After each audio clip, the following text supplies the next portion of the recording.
Today we reconnect with Blake. It's been a few months since we last talked. We're going to connect with him around the milestones he's gone through since he's been going through his process. We're going to connect around social media and how it's affected his transition.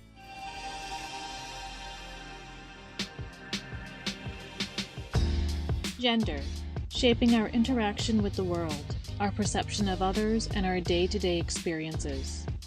But what is it like when you get to experience both ends? Meet Blake Sebastian, a transmasculine individual.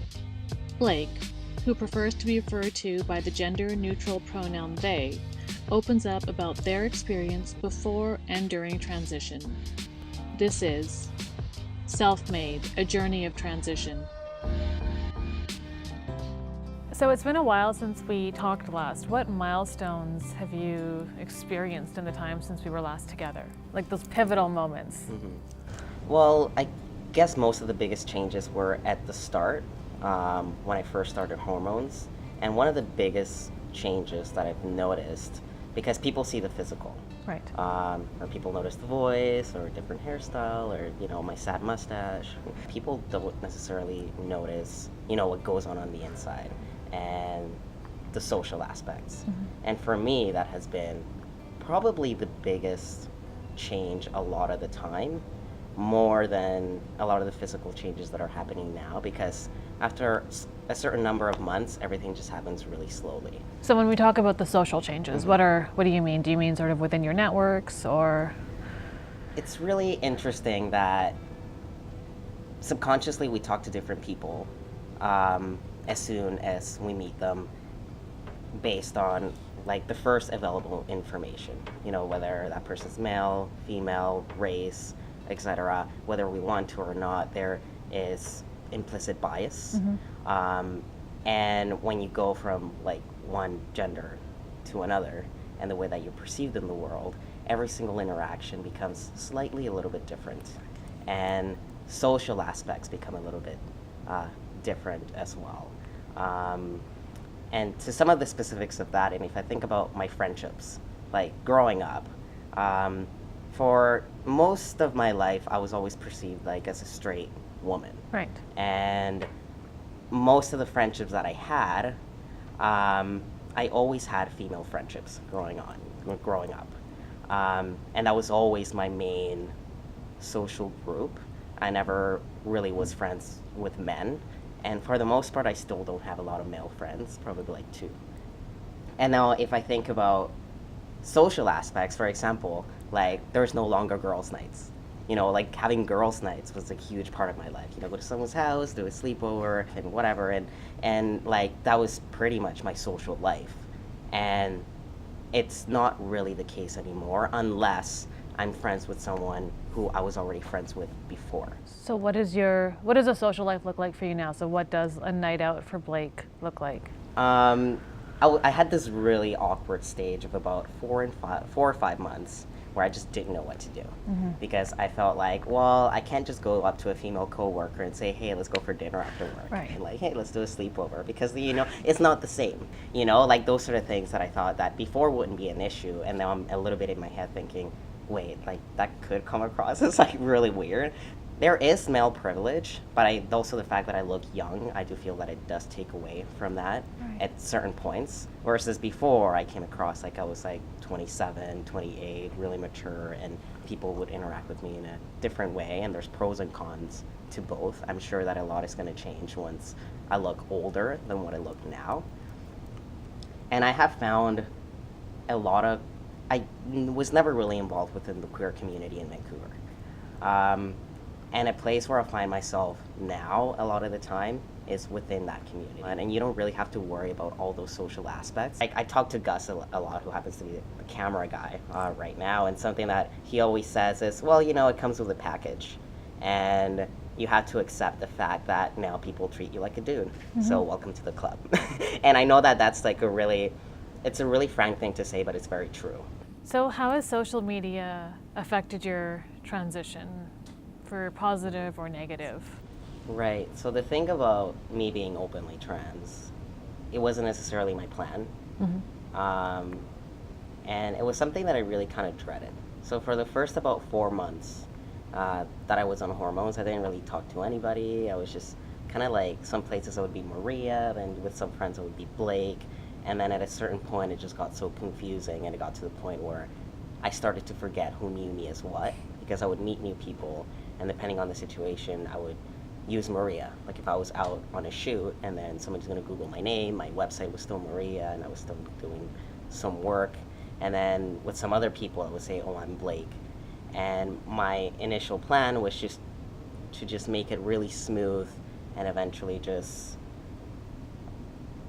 go stealth. So the term stealth is when people don't know that you're trans. And I would say most trans people are stealth to a certain point, and that was my initial plan.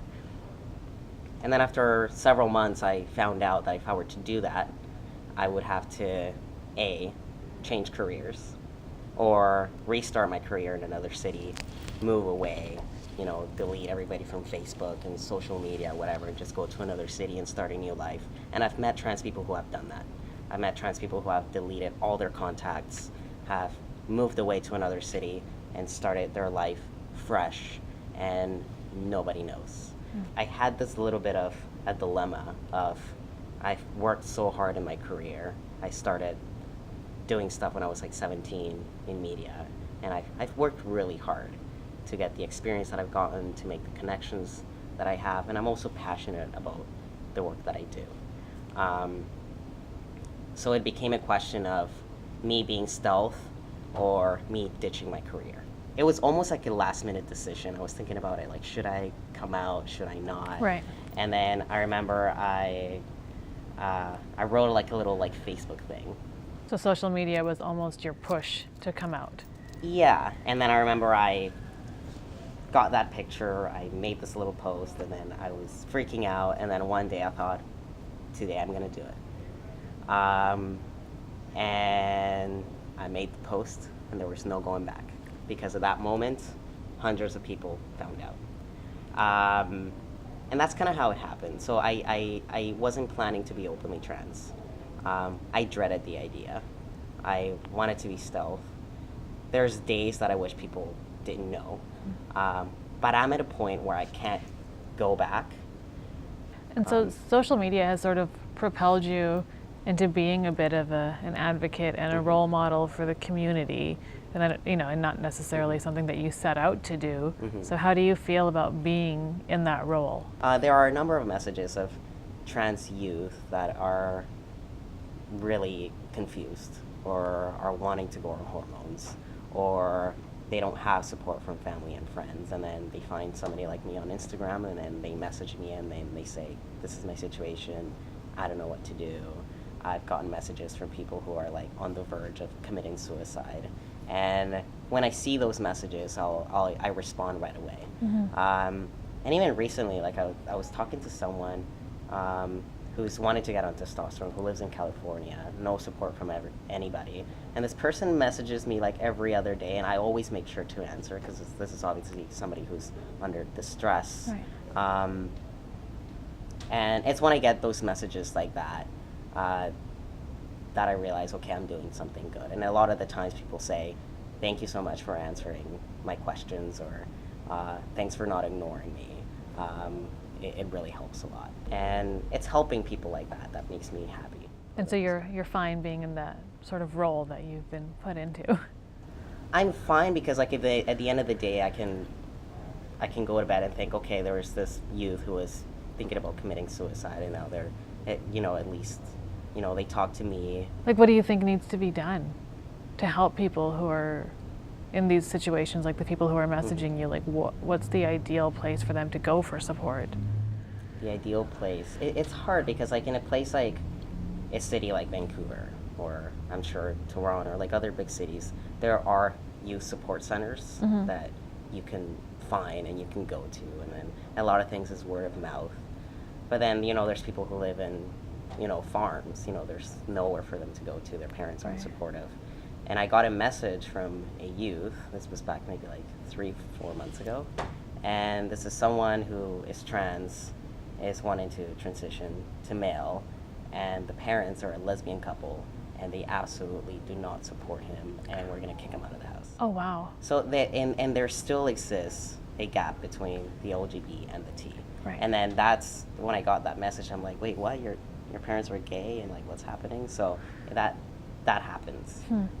So there needs to be more education, and then eventually with time, then people are gonna get over it. Kind of like the gay thing. Like most people, well, I guess in big cities, are completely over it. You need to have a thick skin. Yeah. When you're open, you need to have a thick skin, because if I didn't, I would be a really miserable person. Because there's great people, there's a lot of support, but there's a lot of awful people out there. And for the most part, I don't take things super personally. Like, I'll get upset for a little bit, but I can't let things bother me, because at the end of the day, you know, I'm living in society. There's going to be good people, bad people, people who understand, people who don't, people who are going to be weirded out, people who are going to think it's fascinating, people who want to be my friend, and whatever the circumstance is, I'm prepared for it, because I'm at a point where I don't really care, because I'm just here to live my life. You know, I just want to be happy, and if people have a problem with that, again, it's not my problem. Yes. If somebody has an issue with it.